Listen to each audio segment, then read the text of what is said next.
जब हम समय की धूल को हटाकर पीछे देखते हैं तो एक जादुई दौर नजर आता है। वो दौर जहाँ सिनेमा सिर्फ मनोरंजन नहीं था, वो सपना था, संघर्ष था और लाखों दिलों की धड़कन था। आइए आज हम आपको लेकर चलेंगे दीदार से लेकर बैजू बावरा तक, उस दौर की एक कहानी जो आज भी दिल में जिंदा है। जिस दौर में सिनेमा ने भारत की आत्मा को छुआ, उसी दौर में कई लोगों ने इस चकाचौंध भरी दुनिया में कदम रखने के ख्वाब देखने शुरू कर दी। दिल्ली के एक अमीर उद्योगपति को भी सिनेमा बनाने का शौक चढ़ा।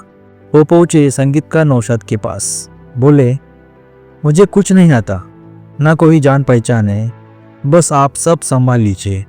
दिलीप कुमार नरगिस को ले आई, संगीत आप दीजिए, किसी भी तरह एक फिल्म बना दीजिए।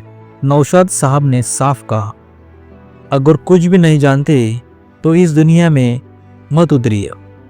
लेकिन उद्योगपति तस से मस न हुए। आखिरकार नौशाद साहब ने खुद कहानी लिखी। कलाकारों की फेहरिस्त गजब की बनी।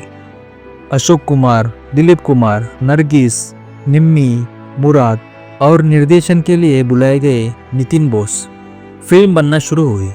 जब फिल्म लगभग पूरी हुई, दिलीप कुमार ने देखी और गुस्से से बोले, ये मेरे करियर की सबसे खराब फिल्म होगी। वो नाराज ही नहीं बल्कि नितांत हताश थे। निर्देशक नितिन बोस को भी कह दिया और वो फिल्म छोड़कर कलकत्ता लौट गए। ऐसे में नौशाद साहब ने हिम्मत नहीं हारी। सहायक निर्देशक से फिल्म पूरी करवाई। ट्रायल में बस 3 लोग थे, नौशाद, नितिन बोस और वही उद्योगपति। लेकिन जैसे ही फिल्म खत्म हुई, नितिन बोस की आंखों में आंसू थे। वो नौशाद को गले लगाकर बोले, तुमने कमाल कर दिया। और वो फिल्म थी दीदार। साल था 1951। दिल्ली में जब दीदार रिलीज हुई, थिएटर में भीड़ उमड़ पड़ी। अखबारों ने तारीफों के पुल बांधे और गुपचुप फिल्म देखकर निकले दिलीप कुमार ने आकर नौशाद से माफी मांगी। आज भी मेरी कहानी भूलने वाले, तेरा जहां आबाद रहे, बचपन के दिन भुला ना देना, देख लिया मैंने जैसे गीत लोगों की धड़कनों में गूंजते हैं। पर यही उद्योगपति बाद में शिकवा और अनारकली भी बनाना चाहते थे। कलाकार भी जुटा लिए, लेकिन फिल्में अधूरी ही रही। एक दिन उन्होंने अपनी भरी हुई तिजोरी नौशाद को दिखाई और बोले, काश उस वक्त तुम्हारी बात मान ली होती तो इतना पैसा बर्बाद न होता। शोभना समर्थ ने एक बार कहा था, सिनेमा एक मधुर लेकिन क्रूर माध्यम है। इसी क्रूरता और मधुरता के बीच उन्होंने अपनी बेटी नुतन को फिल्म लाइन में लाया। फिल्म थी हमारी बेटी। फिल्म चली ही नहीं, लेकिन नुतन की खूबसूरती और मासूमियत निर्माता निर्देशकों का ध्यान खींचने लगी। पर नसीब में चाले चली। एक के बाद एक फिल्में मिली, पर सब फ्लॉप हुई। फ्लॉप गर्ल का ठप्पा लग गया। तब माँ ने उसे स्विट्जरलैंड भेजा, शैटिलेनी फिनिशिंग स्कूल में। 7-8 महीने बाद बुलावा आया। फिल्म सीमा में काम मिला, जो हिट साबित हुई और नुतन बनी सर्वश्रेष्ठ अभिनेत्री। उधर मीना कुमार की कहानी तो और भी दिल छू लेने वाली थी। अली बख्श और इकबाल बेगम की बेटी मेहजबीन यानी मीना कुमारी, जो कभी स्टूडियो में चाय पहुंचाती थी। एक दिन अशोक कुमार ने पूछा, मेरी हीरोइन बनेगी? बाल कलाकार के रूप में काम शुरू किया। श्री गणेश महिमा जैसी पौराणिक फिल्मों से पेट पालने लगी। लेकिन जब विजय भट्ट बैजू बावरा बनाना चाहते थे और दिलीप नरगिस नहीं मिले, तो नौशाद ने कहा, अली बख्श की बेटी को देखिए।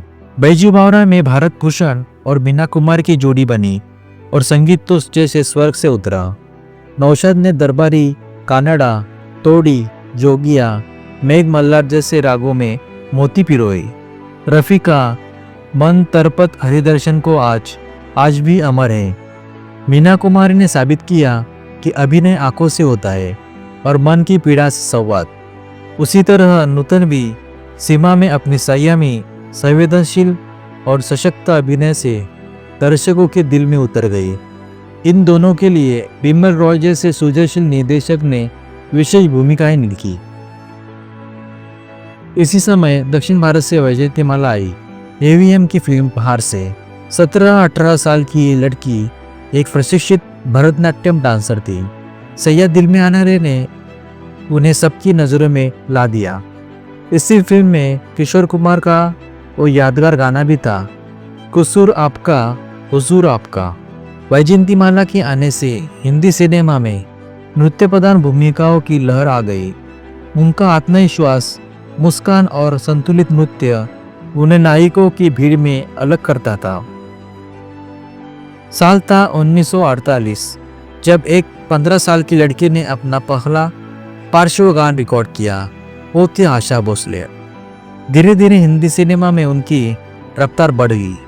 पंडित हृदयनाथ मंगेशकर ने लिखा, उसने घंटों तंबूरा पकड़ा, कठिन रियाज किया और घोकंत्री गायिका बन गई। उसका स्वर किसी भी रूप में ढल सकता था, मधुर, सख्त, चुलबुला या दर्द भरा। और आखिर में रिकॉर्डिंग रूप में उस लाल बत्ती के नीचे जो सन्नाटा होता है, वह खड़े होकर आशाताई ने 15 साल की उम्र से लेकर दशकों तक जो गाया, वो सिर्फ गीत नहीं थे, वो समय की आवाज़ें थी। अगर आपको हमारे वीडियो ने भावना की उस दुनिया से जोड़ा तो इस वीडियो को लाइक, शेयर और कमेंट जरूर करें। और ऐसे ही क्लासिक सिनेमा की सुनहरी कहानियाँ सबसे पहले देखने के लिए चैनल को सब्सक्राइब करना मत भूलिएगा। मिलते हैं अगली कहानी में, तब तक के लिए नमस्कार।